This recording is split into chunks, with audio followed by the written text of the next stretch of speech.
firme cimiento se ha dado a la fe de Dios en su eterna palabra de amor.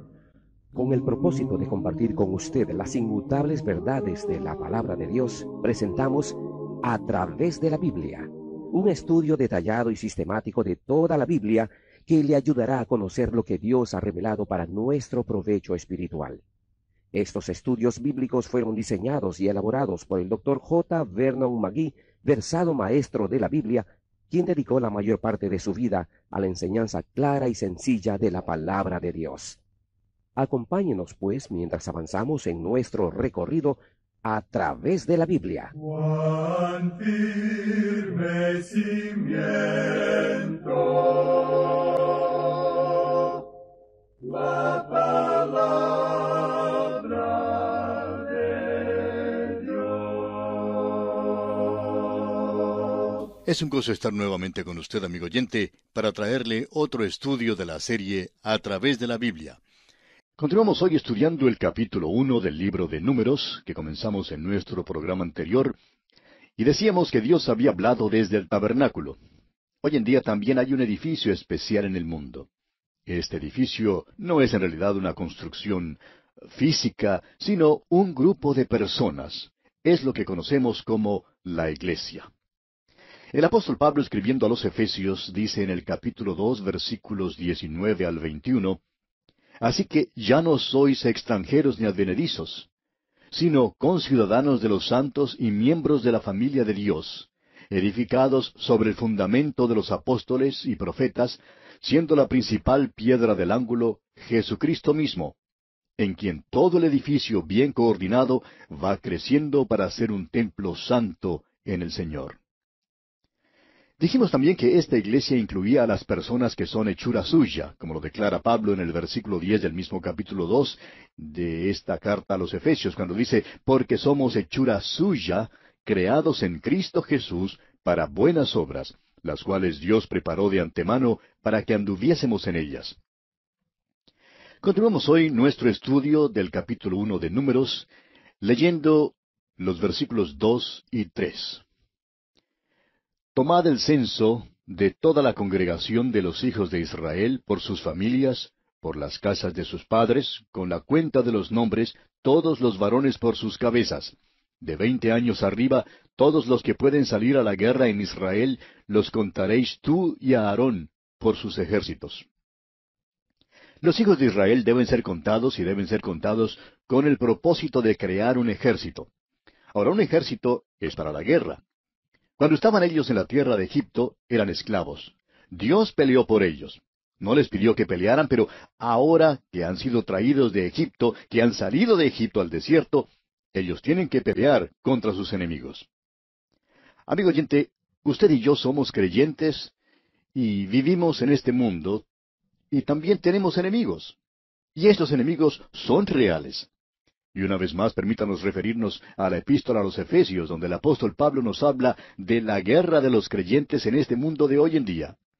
Dice Pablo en el capítulo 6 de la carta a los Efesios, versículos 10 al 12, Por lo demás, hermanos míos, fortaleceos en el Señor y en el poder de su fuerza. Vestíos de toda la armadura de Dios para que podáis estar firmes contra las acechanzas del diablo, porque no tenemos lucha contra sangre y carne, sino contra principados, contra potestades, contra los gobernadores de las tinieblas de este siglo, contra huestes espirituales de maldad en las regiones celestes. Dios nos ha salvado por su infinita y maravillosa gracia, amigo oyente. Pero usted y yo estamos en un mundo que es perverso y desordenado. Y así como los hijos de Israel en el desierto, estamos nosotros en el desierto de este mundo. El mundo está lleno de pecado y no tiene ningún interés en Dios. Pero Dios nos ha salvado por su maravillosa gracia. Ahora esto nos pone en guerra contra el enemigo. El apóstol Pablo escribió de este asunto en su segunda carta al joven predicador Timoteo en el capítulo 2, versículo 3, donde le dice, Tú pues sufre penalidades como buen soldado de Jesucristo. Y también en su primera carta a Timoteo, capítulo 6, versículo 12, le dice, pelea la buena batalla de la fe, echa mano de la vida eterna, a la cual asimismo fuiste llamado. Esta era la primera vez que los israelitas oyeron de la guerra. En este libro encontraremos guerras, trompetas, batallas y gigantes, y todo lo relacionado con la vida marcial. Y usted y yo, amigo oyente, todavía vivimos en este tipo de mundo, un mundo de lucha hoy en día. Francamente, nos parece algo divertido ese grupo de jóvenes que piensan saberlo todo, por el solo hecho de ser estudiantes de la universidad, pero que realmente tienen una visión bastante limitada, especialmente hoy en día, cuando la especialización produce un horizonte muy limitado en sus estudios. Y nos preguntamos en cuanto a lo que realmente se enseña hoy en las universidades. Cuando usted y yo estudiábamos, amigo oyente, nos enseñaron algo en cuanto a este mundo y al universo. Pero parece que algunos de estos jóvenes creen que todo lo que es necesario es decir paz y que ya habrá paz. Hablan de amar y de no guerrear. Pero lo que pasa en muchos casos es que muchos de estos causan disensión y problemas mientras hablan de paz. No saben nada de la paz y no conocen lo que es lo fundamental. Parece que no comprenden que vivimos en un mundo que es perverso y que hay hombres malos en todo nuestro derredor y que habrá guerras y luchas, nos guste o no nos guste. Y este hecho es una de las cosas terribles en cuanto a este mundo.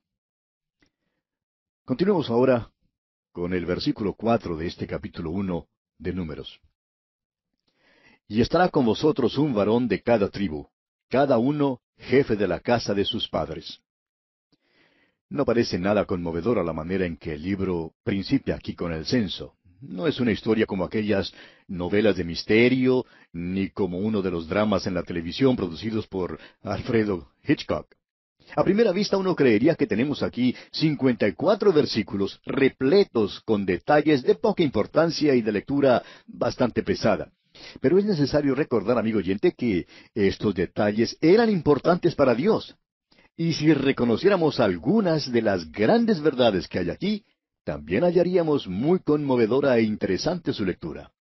En primer lugar, este versículo 4 indica que Dios tiene interés en los individuos. Los movimientos en masa tienen su lugar y desempeñan su papel, pero Dios tiene interés en los individuos redimidos, tiene interés en cada individuo en particular. Moisés y Aarón habían recibido la orden de tomar un censo y se les prometió que tendrían un ayudante de cada tribu. Encontramos aquí los nombres de los ayudantes. Y si usted cree que vamos a leer esta lista, pues se equivoca, amigo oyente, porque esos nombres son muy difíciles de pronunciar. Sin embargo, esto sí revela que cada nombre en la lista era importante para Dios. Deseamos demostrarle un solo caso para que usted vea que estos nombres tienen un profundo significado.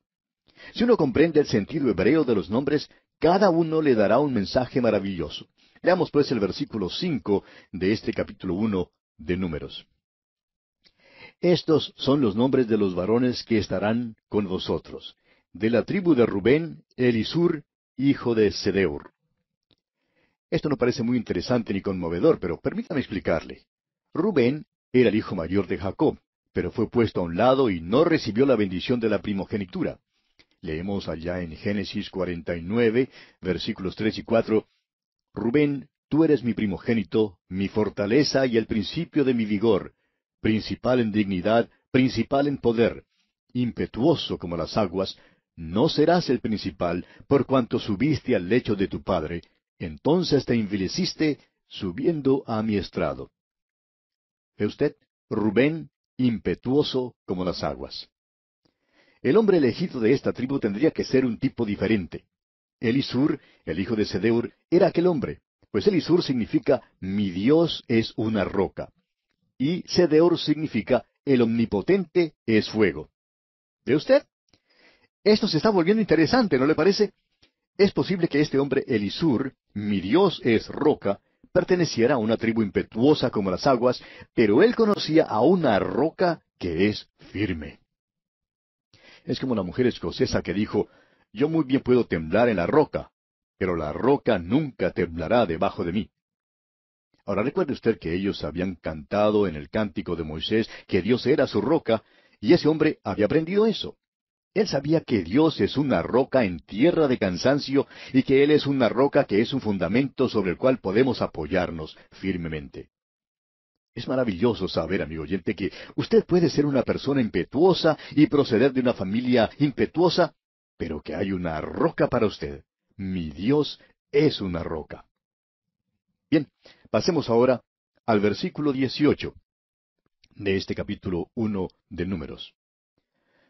Y reunieron a toda la congregación en el día primero del mes segundo, y fueron agrupados por familias, según las casas de sus padres, conforme a la cuenta de los nombres por cabeza, de 20 años arriba. Ahora, ¿por qué era tan importante establecer la genealogía de cada familia? ¿Por qué tienen tanta importancia en la Biblia las genealogías? Bueno, creemos que usted concordará con nosotros en que tienen un propósito triple. Tienen un valor inmediato y directo. En primer lugar, eran interesantes y beneficiosas a los interesados. Es bueno saber algo en cuanto a su linaje. Lo que ocurre es que desafortunadamente hay muchas personas que sienten gran orgullo en cuanto a sus antepasados, en cuanto a su linaje. Un joven que le gustaba mucho preguntar en cuanto al árbol genealógico de su familia, un día en una reunión familiar estaba contándoles a los demás acerca de la historia de su familia. Uno de los asistentes le preguntó, dígame, ¿ha hallado usted algún bandido o cuatrero en su familia? Claro está que este joven se sintió apenado y hasta insultado con esta pregunta. Pero así sucede, amigo oyente. Entre nuestros antepasados quizás encontremos algunos pícaros. Somos muchos los que tenemos pícaros en la familia, aunque claro está, solamente nos gusta hablar y acordarnos de los buenos muchachos y muchachas. Pues bien, una genealogía siempre es algo interesante y siempre tiene importancia, especialmente cuando aparece aquí en la Biblia. Ahora, en segundo lugar, la razón por la cual algunos nombres y genealogías se dan con tanto cuidado en la Biblia, mientras otros se omiten, es porque la genealogía que nos interesa es la que nos conduce hasta Jesucristo. Vimos en nuestro estudio del libro de Génesis cómo la línea rechazada se mencionaba primero, y luego era dejada y olvidada. Luego la línea genealógica que conducía al Señor Jesucristo se daba, y es la línea que se sigue por toda la Biblia. El Nuevo Testamento en realidad principia con una genealogía. Todo el Nuevo Testamento o bien se sostiene o se cae en la exactitud de esa genealogía.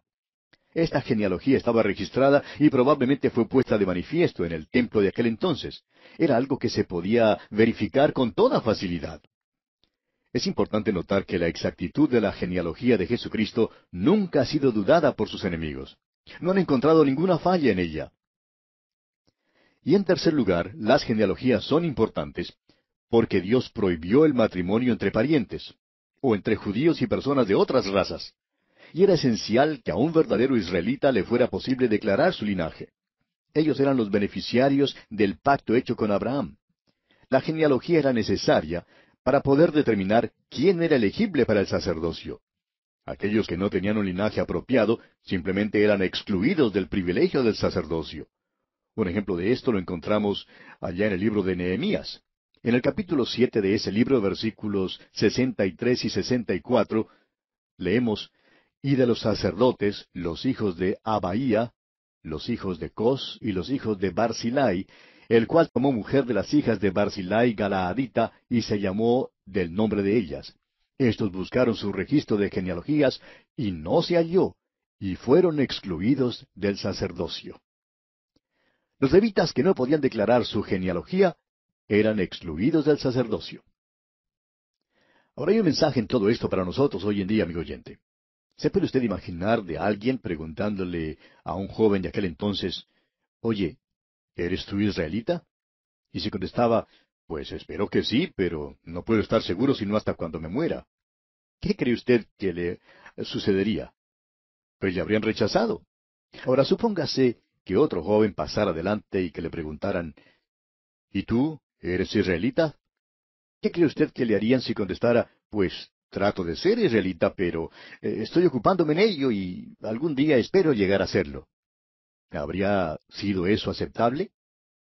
¿Ve usted cuán importante era que declararan que eran en realidad israelitas?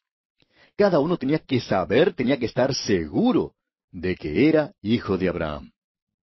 Ahora, amigo oyente, permítanos hacerle una pregunta. Es una pregunta bastante personal. ¿Le es posible a usted declarar su genealogía, es decir, como cristiano? Si no le es posible, permítanos entonces decirle que más vale poder declararlo. Escuche esto. El apóstol Juan en su primera carta, capítulo 3, versículo 2, dice, Amados, ahora somos hijos de Dios, y aún no se ha manifestado lo que hemos de ser, pero sabemos que cuando Él se manifieste, seremos semejantes a Él, porque le veremos tal como Él es. ¿Puede usted decir esto, amigo oyente? ¿Que es hijo de Dios? Ahora, ¿cómo se llega a ser hijo de Dios? El apóstol Pablo, escribiendo a los Gálatas, dice en el capítulo 3, versículo 26, Pues todos sois hijos de Dios por la fe en Cristo Jesús. ¿Se fijó, amigo oyente? Por la fe en Cristo Jesús. No hay otra manera. Usted llega a ser hijo de Dios mediante la fe en Cristo Jesús. El Señor dice en Juan 1:12, Mas a todos los que le recibieron, es decir, a los que recibieron al Señor Jesús, a los que creen en su nombre, les dio potestad de ser hechos hijos de Dios. Y el apóstol Pablo declara una vez más en Gálatas 3:29, Y si vosotros sois de Cristo, ciertamente linaje de Abraham sois, y herederos según la promesa. Y en su carta a los Romanos capítulo 8 versículos 14 al 17 dice, Porque todos los que son guiados por el Espíritu de Dios, éstos son hijos de Dios. Pues no habéis recibido el espíritu de esclavitud para estar otra vez en temor, sino que habéis recibido el espíritu de adopción, por el cual clamamos, Abba, Padre. El Espíritu mismo da testimonio a nuestro espíritu de que somos hijos de Dios. Y si hijos, también herederos, herederos de Dios y coherederos con Cristo, si es que padecemos juntamente con Él, para que juntamente con Él seamos glorificados. Amigo oyente, a usted le es posible saberlo. Puede nacer de nuevo por la sangre de Cristo y así llegar a ser miembro de la familia de Dios. Él es el único camino. En esta jornada por el desierto hoy en día, amigo oyente, tiene que saber quién es. Tiene que saber que es hijo de Dios. Si no está seguro de ello, debe entonces asegurarse. Ahora, ¿cómo puede estar seguro? Pues simplemente fiándose de la palabra de Dios. Él dice que si usted pone su confianza en Cristo, Él será su Padre. Si usted ha confiado en Cristo, puede descansar en la palabra de Dios. Usted es su hijo. No es lo que pensamos ni lo que sentimos lo que hace que esto sea verdad. Es la palabra de Dios que lo verifica. Usted puede ver, pues, cuán importante era esto para el pueblo de Israel. Para poder estar en el ejército, para poder guerrear, para poder mantenerse, para poder hacer cualquier cosa. Tenían que declarar su linaje. Hay muchos escudos colgados en las paredes de West Point, la Academia Militar Nacional de los Estados Unidos, pero hay un solo escudo allí que permanece en blanco. Es el escudo de Benedicto Arnold, quien traicionó a su país y por eso llegó a ser el hombre sin patria. Muchísimos cristianos son como ese hombre hoy en día. Profesan ser cristianos, pero no pueden escribir sus nombres en sus escudos. No pueden decir con toda certeza, soy hijo de Dios por la fe en Jesucristo. Cada uno, amigo oyente, tiene que saber, tiene que estar seguro que es hijo de Dios, que pertenece a la familia de Dios. Tememos que hoy en día hay muchísima amnesia espiritual, y es tan importante que un cristiano sepa y recuerde que es hijo de Dios. El apóstol Juan en su primera carta, capítulo 5, versículos 12 y 13 dice, El que tiene al Hijo, tiene la vida. El que no tiene al Hijo de Dios, no tiene la vida. Estas cosas os he escrito a vosotros que creéis en el nombre del Hijo de Dios, para que sepáis que tenéis vida eterna y para que creáis en el nombre del Hijo de Dios. Pablo podía decir, porque yo sé a quién he creído, y estoy seguro que es poderoso para guardar mi depósito para aquel día. Sí, amigo oyente, es de vital importancia que un cristiano esté completamente seguro y recuerde constantemente de que es hijo de Dios. Pero si usted, amigo oyente, no es un hijo de Dios, es decir, todavía no pertenece a la familia de los redimidos por la sangre de Jesús, usted puede llegar a formar parte de la familia de Dios ahora mismo, sometiéndose a Dios y entregando total e irrestrictamente su vida en las manos del Señor Jesús, para que Él le transforme completamente en una nueva criatura, controlada por el poder del Espíritu Santo. Esto es aceptar a Jesucristo como Salvador personal. Cuando uno permite que Dios realice en uno mismo la obra de la redención. Es decir, cuando ya dejamos de contemplar esta obra de redención en el plano general y permitimos que Dios la aplique al plano íntimo y personal de nuestra propia experiencia. Entonces nacemos de nuevo. Solo así podremos decir por experiencia propia que Jesucristo no solo es el Salvador del mundo, sino además que es mi Salvador personal. Si usted, amigo oyente, acude a Cristo Jesús en este mismo momento, podrá experimentar entonces este nuevo nacimiento que le permitirá ingresar a la familia de Dios.